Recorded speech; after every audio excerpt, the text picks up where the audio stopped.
From the world of politics to the world of business, this is Balance of Power.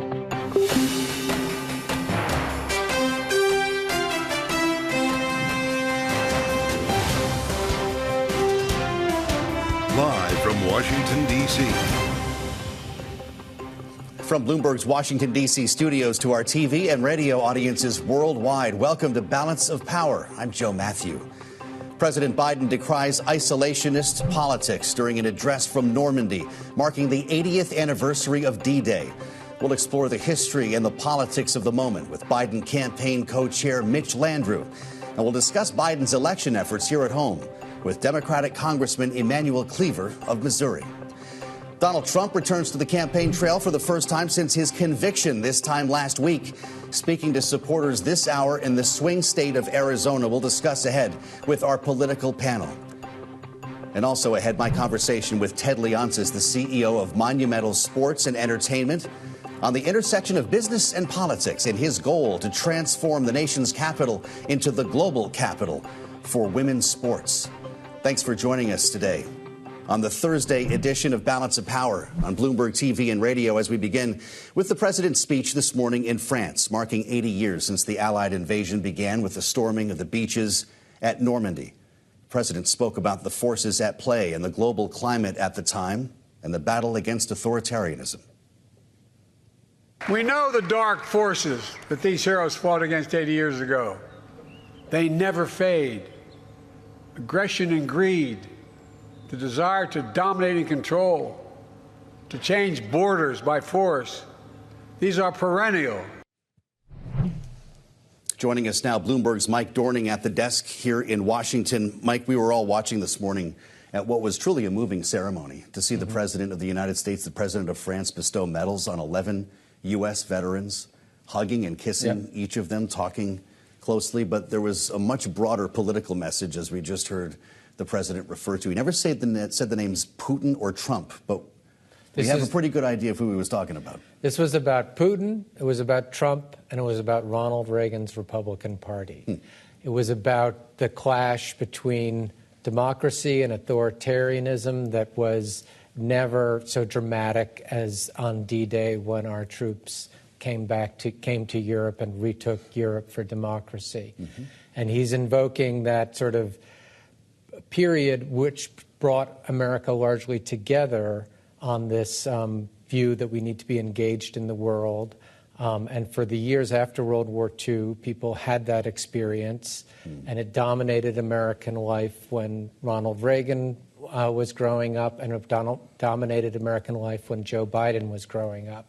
And now we have a generation of Americans who are more removed from that World War II era, and he's trying to bring people back to that idea of that conflict. And he'll be channeling Ronald Reagan. You refer to Reagan's Republican Party tomorrow with a speech from Point to Hawk, recalling that same location where Ronald Reagan stood in 1984. We'll have a lot more on President Biden's speech tomorrow here on Bloomberg. Mike Dorning, we thank you as we turn to Donald Trump's campaign, returning to the trail in a search for a running mate, reportedly heating up as the presumptive Republican nominee speaks this hour in the swing state of Arizona. Bloomberg's Hadriana Lowenkron is here with us at the table. Hadriana, it's great to see you. It was this time 1 week ago you were in the courtroom in Lower Manhattan letting us know about these guilty verdicts. 1 week has passed. He's back on the trail now. The message has been, I'm a political prisoner. Is that the same today? Yes, I think that definitely is what we're expecting to see today. It's crazy what can happen in a week, that's right. But, you know, Trump is relieved to be out from New York. He did take advantage of being in New York. He was in the Bronx for a rally. He was doing some smaller events. But now he's really able to hit the trail and, you know, try to catch up with the campaigning that Biden has been doing very frequently. So as we mentioned, he's in Arizona, talking to swing staters, really hitting on the border there. He's been raising a heck of a lot of money. He's been raising a lot of money. This verdict. The question is this a one-time event or the turning point that his campaign was hoping for? He outraised Joe Biden in May for the first time this cycle. It's a question of whether he can keep that going now. Right. So we've seen all along, particularly with his small dollar donors, that they have really been giving a lot after each kind of legal woe that we've seen. So with, you know, each indictment, when he had the mugshot in Georgia, he was able to capitalize on that and bring in a lot of money. So obviously we have some things coming up in the Supreme Court. And it seems that he really is able to frame this into something that benefits him financially. And yes, we do see him closing that money gap with Biden. That's for sure. With a live view for our viewers on Bloomberg TV, the rally about to get started here in Arizona. Hadriana, thank you so much. Bloomberg's Hadriana Lowenkron reporting on the campaign trail as we turn our attention to the economy, the #1 issue on the trail. Tomorrow's May jobs report will loom large, expected to show tentative signs that the market is cooling. And here with a bit of a preview, Bloomberg's chief economist, Anna Wong. What are we in for tomorrow morning, Anna, at 8:30? We're expecting a headline gain of non-farm payrolls of 222,000. So I think that would be considered a hot report. But I think that, even though it looks hot, the reality is much different. We are also expecting to see an unemployment rate that's climbing from 3.9% to 4.0%. And I think that that's the more accurate picture of the job market right now, which is that it's definitely cooling fast. With a data-dependent Fed, could this complete a picture following that lighter PCE that we were talking about last week, Anna, in a way that might move the Fed? I think the Fed might be too data dependent, because if they are excessively data dependent, then they will be putting a lot of weight on that 222,000 job gains that we are expecting. And they are missing the forest from the trees, which is that the labor market is cooling. In fact, the very strong job gains might be just due to measurement errors. And we are finding that the non-farm payroll is overstating the true temperature of the labor market, which is cooling. Yeah. So what will be the message then from the labor secretary, the acting secretary, from the patio out in front of the Labor Department? That's where all the cameras will be lined up tomorrow morning, including Bloomberg's. What will we hear from her? They will definitely focus the attention on the strong headline non-farm payrolls number, and discuss how under the Biden administration the unemployment rate has been the lowest for the longest period of time, which would be all true. So I think tomorrow's report will contain both good news for Biden administration as well as supporting evidence of people who are not in the Biden administration that the labor market is cooling. Got it. Well, after the jobs report comes out, of course, there'll be a market reaction. There'll be statements from the White House. They'll be couching politically here. Anna, what's the next data point that you're looking at following this jobs report now that we're getting into the month of June? Well, next week we are going to get a CPI report, and this would be a very critical CPI report because, it will determine whether the Fed will be ready to cut in September or way later, because after September passes, then you have the November FOMC meeting, which is just around the U.S. election, and we think that the Fed will avoid making a big policy move in November. So that just leaves you December. So I think the CPI prints in the next couple months will determine whether it will be an end-of-year cut or two cuts in the rest of the year. Well, I appreciate the insights. Anna Wong reporting for Bloomberg ahead of tomorrow's jobs report. We'll have those numbers, of course, live for you when they come out at 8:30 in a conversation with Acting Secretary Sue at 9 a.m. Washington time here on Bloomberg TV and radio. Coming up, Missouri Democratic Congressman Emanuel Cleaver will be with us. It's coming up next on Balance of Power on Bloomberg TV and radio.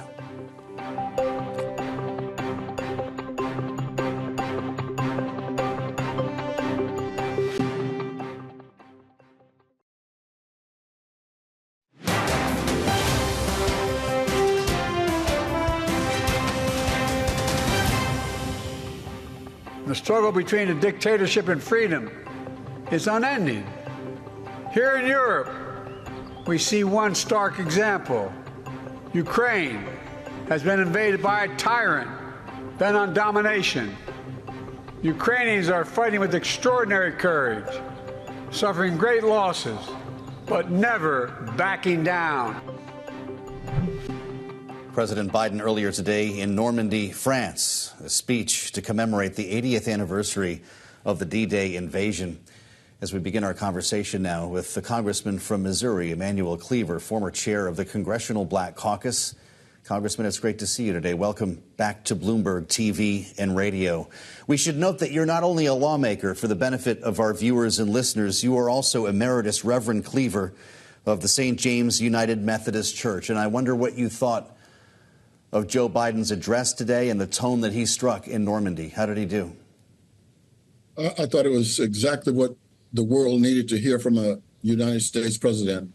And I say that because I think in the past few months, maybe the last couple of years, I think people in Europe have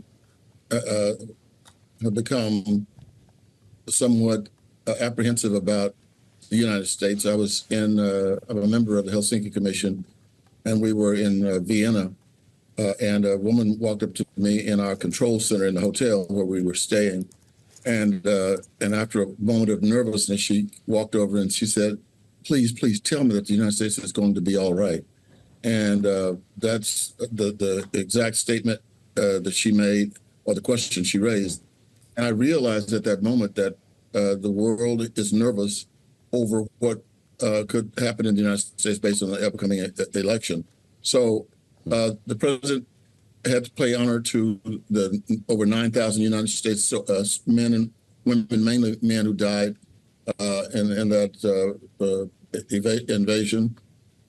But he also had to assure world leaders, particularly in the western part of Europe, that the United States is still there, that we're not going anywhere, that we're not going to abandon our friends, and that we are going to continue to push the Ukraine to the center of our support, and hopefully their soldiers will be able to fight and hold off the Russian army, which I think they can defeat if we do our part.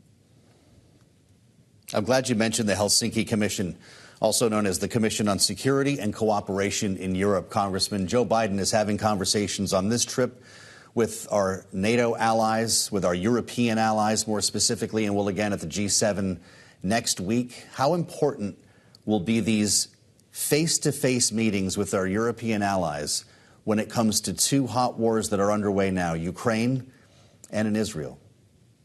Well, first of all, I think the president has to convince the other leaders that the United States is not going to back away on any of our commitments to them, that we will not in any way give up on a free world. We're not going to give up on a democratic world. And we certainly are not going to cede any ground to Russia or any of the other tyrant-headed nations around the world, whether it's China, Russia, Iran, and we are going to be there for them as we have been. We can't just wipe out the last 80 years and say, you're on your own. The president has been gently pushing for Europeans to increase their spending on defense, but he's not saying, if you don't do what we want you to do, we're gone. Mm-hmm.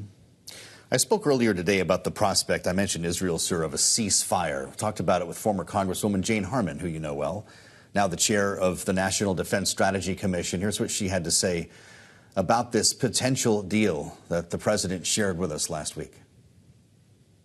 I think the U.S. is trying to lead. I think the deal is a good deal. I don't know whether Biden mentioned it too soon or not. Congressman, I don't know if you're hearing anything about this. It seems to be on again, off again. This is almost a week ago now, and we do not have a breakthrough. But there's an invitation for Benjamin Netanyahu to speak before your House of Representatives. The Speaker himself, Mike Johnson, has made that clear. And I wonder if you would think that should happen in lieu of a ceasefire, or if a ceasefire should be a condition for that speech.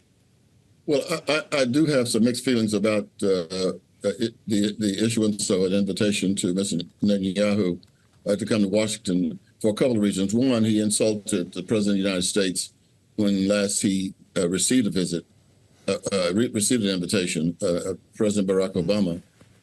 He spoke ill of him, and then I think his conduct in the war has been abominable. I think he's, leading Israel into a situation where they're going to do two things, and both of them are horrible. One of them is that they are going to create a great deal of world sympathy for the people of Palestine, which might then give Hamas and other terrorist groups the signal that the United States, is going to back Israel no matter what they do, no matter what atrocities they are committing, or at least being accused of committing. And so I'm apprehensive. The last time he came, many of the members of Congress did not attend. People walked out in some cases, and some that just decided that having Mr.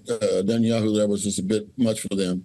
The man is having difficulty trying to keep his own job in his own country, and I'm not sure the reason we're inviting him here, but I'm not. It may not be a good idea unless he's coming here and he's going to sit down with Biden, and they're going to end up agreeing on some kind of terms that would allow a withdrawal, including the people of Israel who were kidnapped by the gang known as Hamas. Would you attend that speech? I'm struggling with it right now, to be honest with you. I shouldn't, give you any lie and say, oh, of course I'll be there. I'm struggling right now on whether or not to be there. And being opposed to Netanyahu has nothing to do with my attitude toward Israel. It's an individual who I think is going to create a really hostile atmosphere in that neighborhood in which we expect Israel to survive. Because all of those kids who are watching their uncles and cousins and fathers get killed, and mothers and little babies, they're going to grow up to be terrorists. I mean, they're going to want revenge. And we need to have a peaceful Middle East, to have a peaceful world. If we have a peace in the Middle East, it means we're less likely to get into a conflict with Iran. If we have peace in the Middle East, I think we don't have to worry about China coming in and influencing the direction of some of the terrorist organizations. I think we'll see a decline. So it's important that the dialogue between Israel and the United States occurs. I just wish we had somebody else with whom we could work. Well, you're speaking for a lot of progressives right now, Congressman, a lot of lawmakers here in Washington, whether it's in the CBC or the Progressive Democratic Caucus. You're speaking for a lot of voters who we're told, and we've seen this borne out in polling, that this issue is corrosive for Joe Biden's campaign. And I wonder your thoughts on this pushback that we're seeing from within his own party. Would a ceasefire be enough to end that? Well, I think the president from day one has wanted a ceasefire, but he wanted the ceasefire to be done with some level of dignity, and that is that the hostages are returned, Hamas retreats, and understand that there is a keep out sign posted by the United States and its allies at the border between the Palestinian territory and Israel. That we're going to defend Israel. We're going to continue to contribute to the Iron Dome. We're going to do everything we can to make sure that Israel can protect itself. And I think that the president understands the situation he's in. I mean, it's a horrible situation because I know he's a longtime supporter of Israel, as am I. But when he sees what's going on in the United States, more and more young people are saying that they don't want to support Israel. Now, I say to my own children and other young people here in my congressional district in Missouri that look, this is not the people of Israel. The people of Israel are peaceful, loving people who are fighting for their very existence. But they're up against some devilish, demonic people in Hamas, and so they've got to fight back. But man, it's a no-win situation for him because he realizes he got to be tough on Netanyahu while at the same time not giving a signal that we're going to back away from Israel. Well, it's just one point of weakness that he's feeling, though, with voters of color, whether it's black voters, whether it's Hispanic voters upset with what he's done recently in the case of the border, Congressman, when it comes to promises kept, whether you're talking to the African-American community, the Arab community. I spoke about a month ago with Bernice King, the daughter of Dr. Martin Luther King Jr., CEO of the King Center, about this. Here's what she told us about the Biden campaign's efforts recently to attract black voters. We'll have you respond. The campaign can't speak. The people who have benefited from the administration, should I say, need to be speaking. Let me show you how this has impacted my life. The people who believe in what he's done as the president need to be speaking for him while he is the candidate and saying this is what he's done for our communities, our group. She talked about the consistency of being present, Congressman. What does Joe Biden need to hear tonight about that? Well, Reverend King, I know her, and I've been involved with the organization her father founded most of my adult life. I think she is right. I think, first of all, we are trying, many of us who are in Congress and who are around the president, to do everything we can to give him information and some advice, frankly, on how to deal with the black vote and its apparent softness and move toward voting for a president. I'm concerned about it. I do think in the end, African Americans are going to come home and vote for Joe Biden. I don't think, on the election day, we're going to see a long line of African Americans voting for former President Donald Trump. I just don't see that coming. Joe Biden has a lifelong history with African Americans. He is well liked. And frankly, when you look at the HBCU issue, when you look at the infrastructure bills and so forth, the president has already given, and he's doing for African Americans, and he's doing for all Americans. So we're benefiting. We just got to get that message out. It's difficult to do because there's no central place to get the information anymore. Well, there's the message to the president and the message to voters. Lastly, Congressman, I only have a minute left. What advice would you give him? You suggested that you're already doing so. Well, what we've got to do, we've got to get young people going. And the way to do that is get some young people in the campaign in significant positions. I'm even thinking that we ought to get some rappers, hip-hop artists who are known around the country and put them out front. I think they can attract not just African Americans, I think they can attract young people. The young people more and more in this country now looking at race. So I think they can play a big role in bringing people aboard. Congressman, I appreciate your time today. Missouri Democratic Congressman Emanuel Cleaver, thank you for being with us here on Balance of Power on Bloomberg TV and radio. As we turn our attention to the president's speech, back to where we started our conversation with the congressman, we were in Normandy in an important event today for President Biden in his role as president, but also as a campaigning incumbent, speaking with veterans today, U.S. veterans who flew across the ocean to be there, some in their late 90s, some around 100. As we turn our attention now to Mitch Landrieu. Are we doing that now with Mitch? The former mayor of New Orleans, Mitch Landrieu, joining us, who is, of course, co-chair of the Biden campaign, and he's with us live from New Orleans, the home of Andrew Higgins and also the nation's World War II Museum. Mr. Landrieu, Mr. Mayor, it's great to have you back with us on the line here today on Bloomberg. How important is this message today about preserving democracy when people are complaining more about prices at home than geopolitics?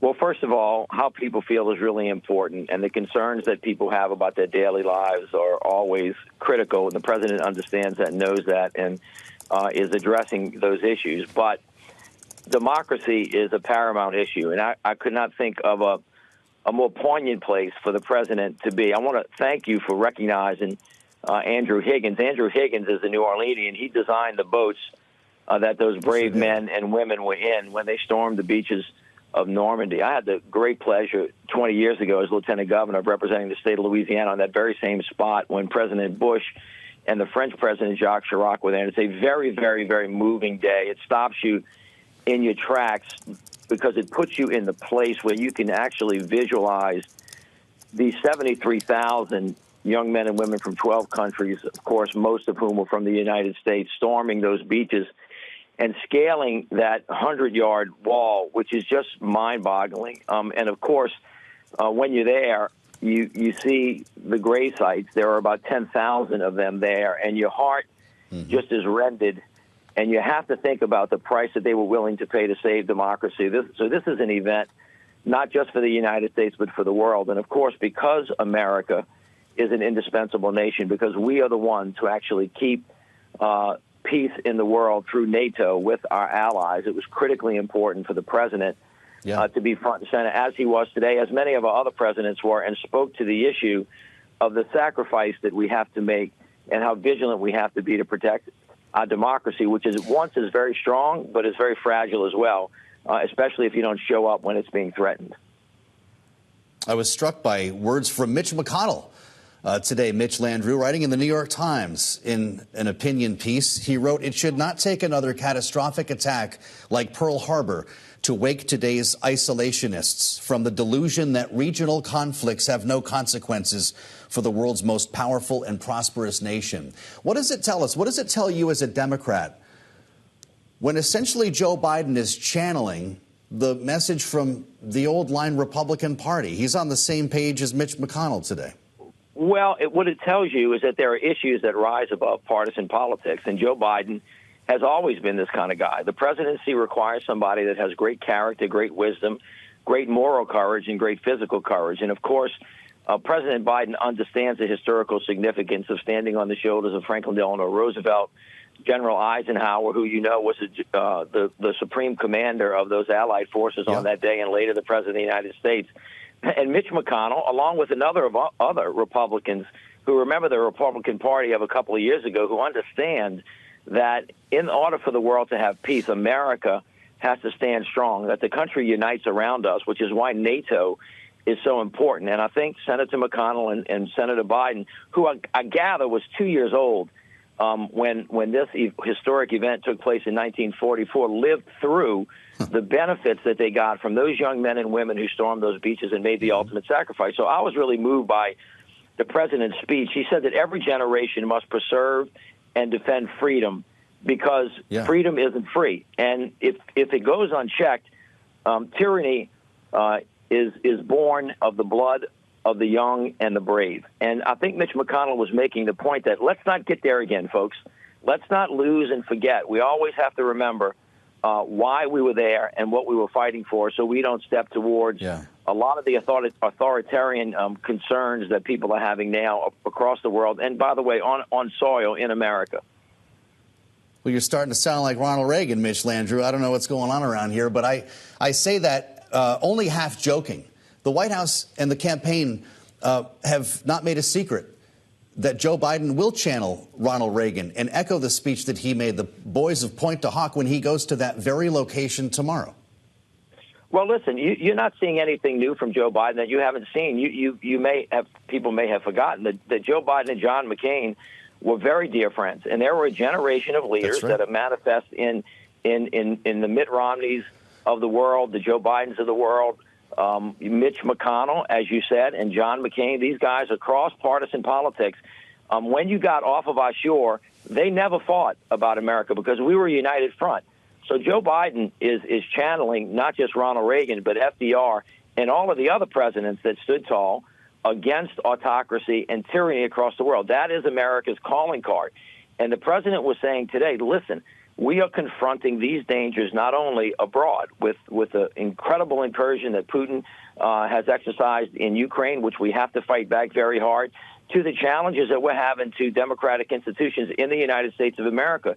If you want to be strong at home, you got to be strong abroad. And if you want to be strong abroad, you got to be strong at home. These are the fruits of the same tree. And you don't want them to be poisonous fruits of a dead tree. You want them to be vibrant. And Joe Biden spoke to that issue that has coursed through American history since the beginning of our time. Mitch, Andrew Higgins was a businessman. If he hadn't created the Higgins boat, we would never have been able to land on a beach in World War II, not just Normandy, but all the islands in the Pacific. That reminds us of the innovation that's required at a time like this. It requires more than politics, doesn't it? Well, I think that's right. I think the story, and I'm sure historians will correct this, was that FDR went to a lot of the business folks who weren't happy with him at the time because of his policies, and he said, look, I need you to make 50,000, X. And they said, oh, we can only make 2. And he was like, no, I need 50. And so what you saw then was the federal government working with the business community and entrepreneurs like Andrew Higgins. Everybody in the country rallied around the cause of freedom, and America stood tall when it counted. And we're going to do that again because tyranny never goes away. It never goes to sleep. Somebody's got to stand on the wall, and America has always done this. And I thought that the president did a great job today reflecting the soul of America to the rest of the world and let them know that we will always be there standing on that wall with them.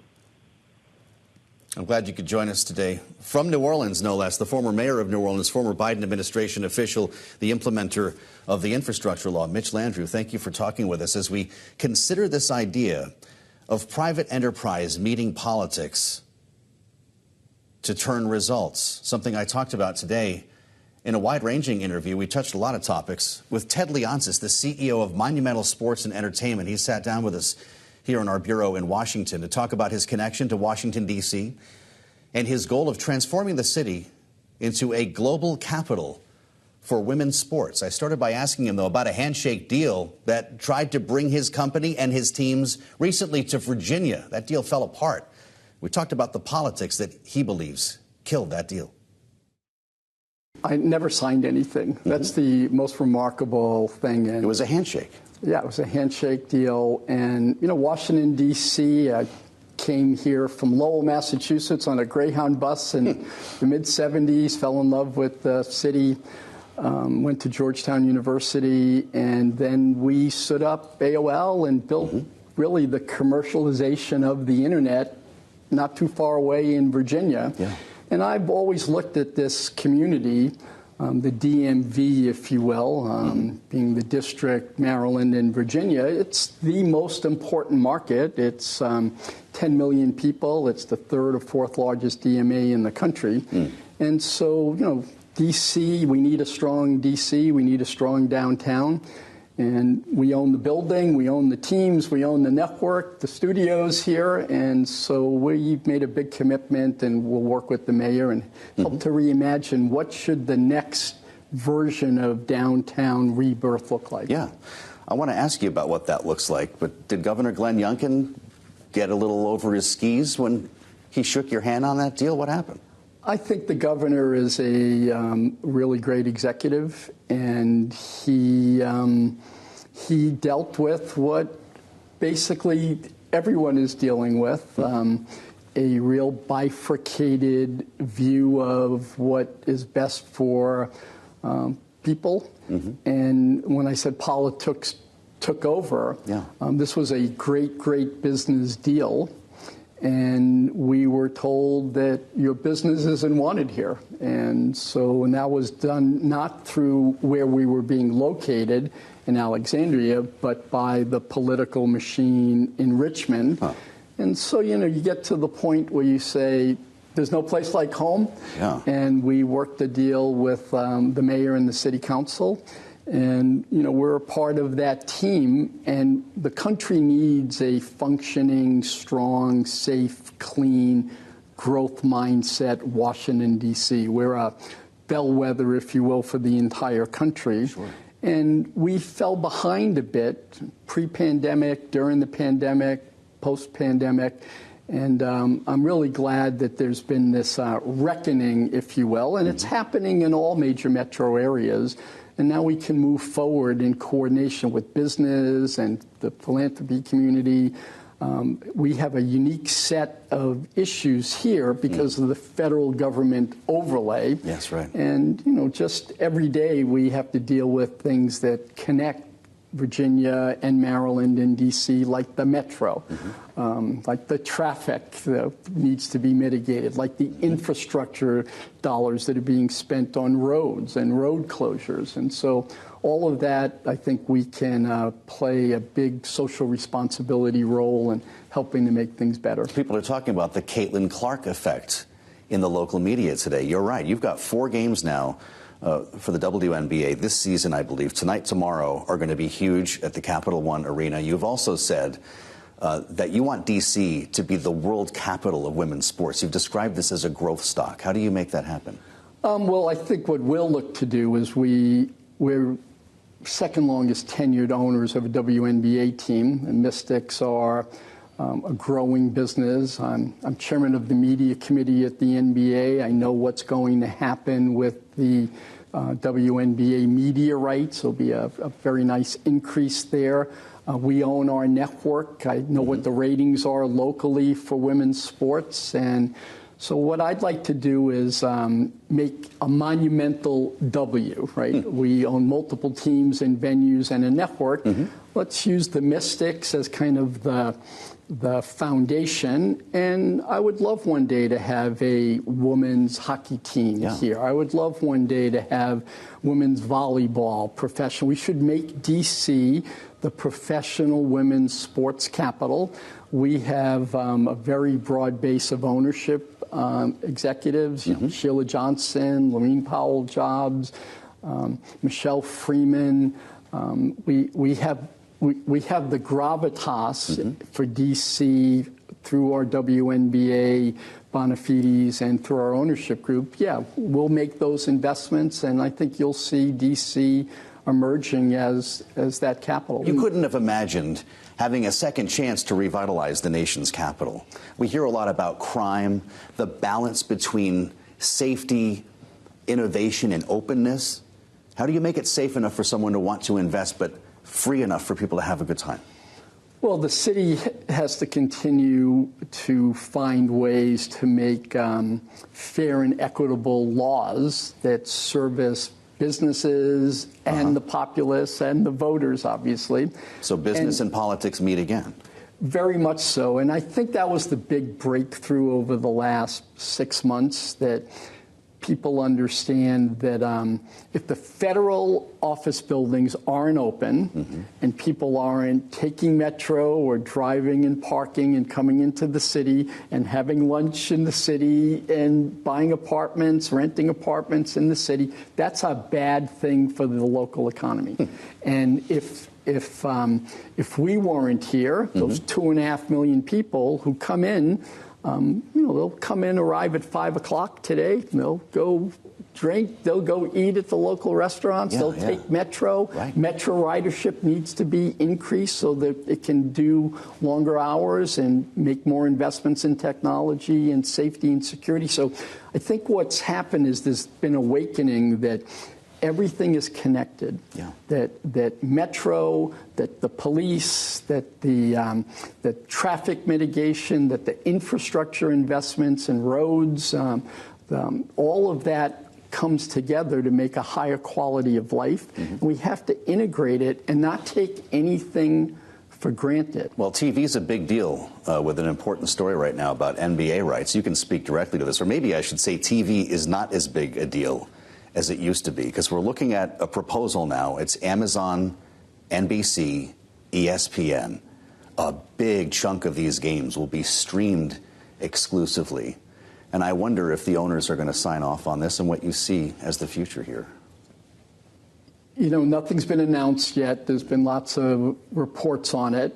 What I'll say is that the convening power of sports, both bricks and mortar, bringing people into an arena, and then being able to watch the game on multiple devices, your television, your iPad, your iPhone, on a global basis. We've proven how valuable our IP is, our content is. And my expectation is that this deal will be very, very strong for the players, for the owners, for the league itself.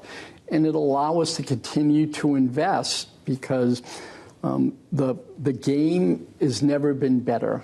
Both hockey and basketball, the playoffs, the competition, women's basketball, the entertainment value, the competitiveness is off the chart.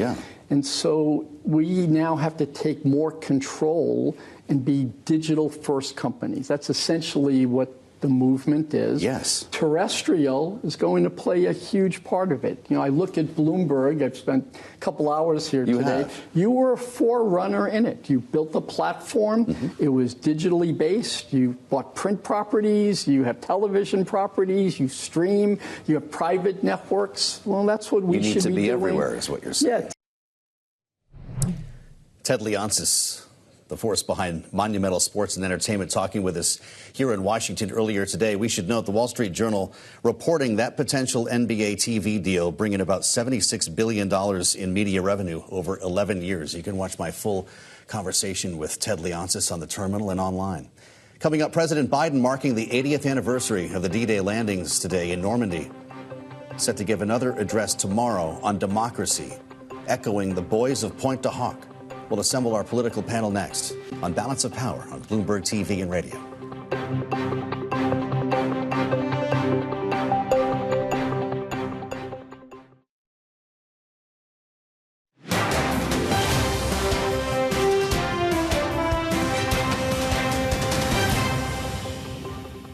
The United States and NATO and a coalition of more than 50 countries standing strong with Ukraine. We will not walk away.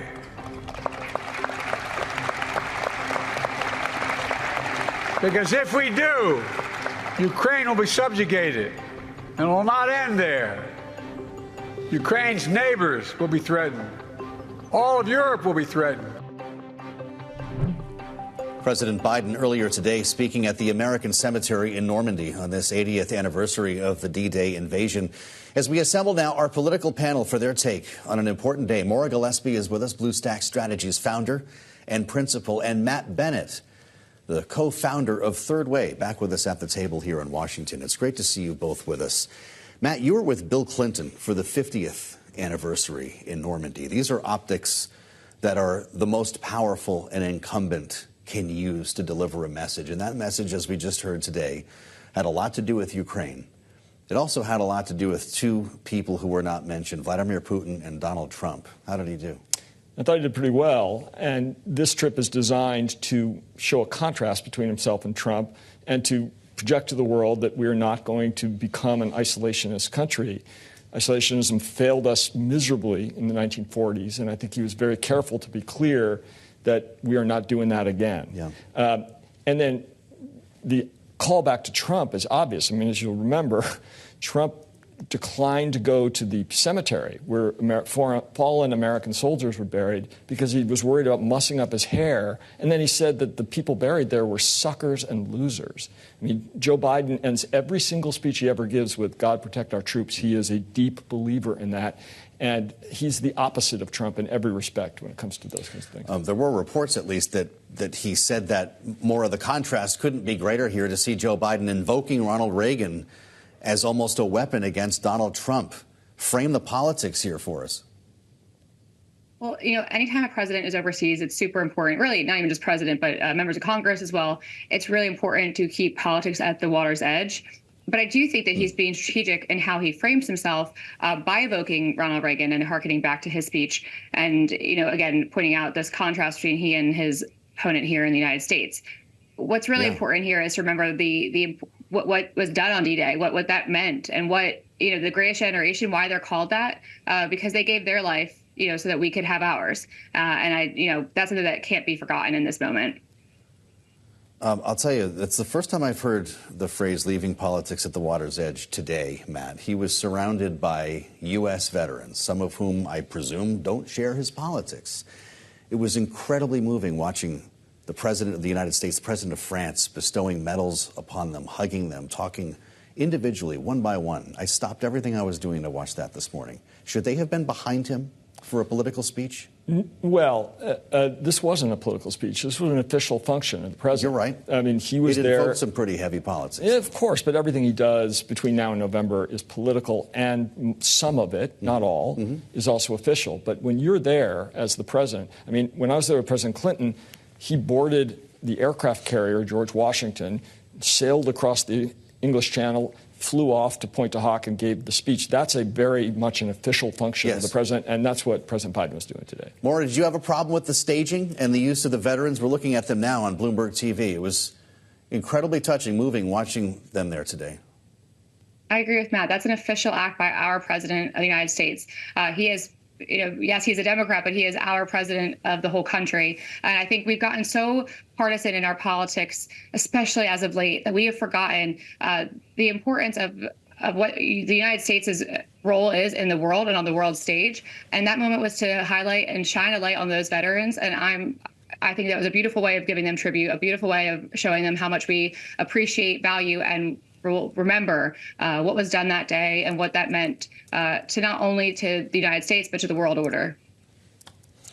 Well, I'm glad that you could both weigh in on that as we bring you images of that moving ceremony from earlier today here on Bloomberg Television. If you're listening on the radio, a remarkable moment as they both spent time individually with each of these veterans, and we won't forget what we saw today.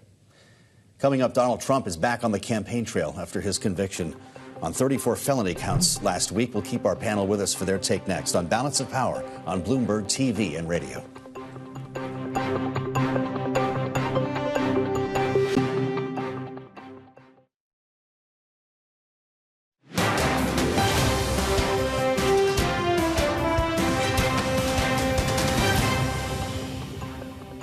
This is Balance of Power on Bloomberg TV and radio. I'm Joe Matthew. Thanks for joining us as Donald Trump gets back into the mix, campaigning right now in Arizona before heading to a fundraiser in San Francisco tonight. He's back on the trail for the first time since the guilty verdict exactly this time last week. Let's reassemble our political panel. Maura Gillespie from Bluestack Strategies is with us, along with Matt Bennett from Third Way.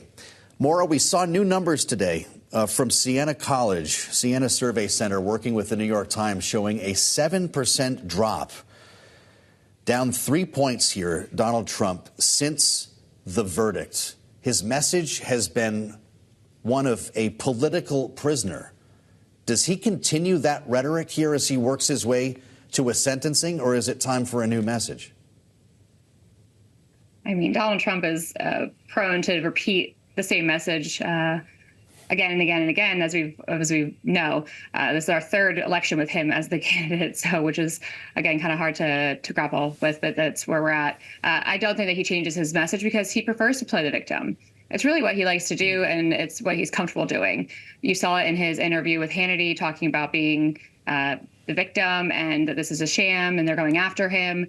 But what I think that the poll may or may not show is that people are kind of getting sick of it, I would hope, because if you continue to say that he is being targeted and then he has the opportunity to then target when he gets into the White House, this tit for tat isn't going to help us as a country on the issues that actually matter.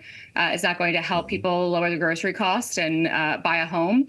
So I think people have got to be a little frustrated that the focus has been entirely on his court cases and not on the issues that matter and impact them the most. So, Matt, the DNC steps in. This is his return to the campaign trail since the verdict. DNC buys its first convicted felon billboard that's running in Arizona as you make your way into the Trump rally today. So Trump is promoting himself as a political prisoner. The DNC is castigating him as a convicted felon.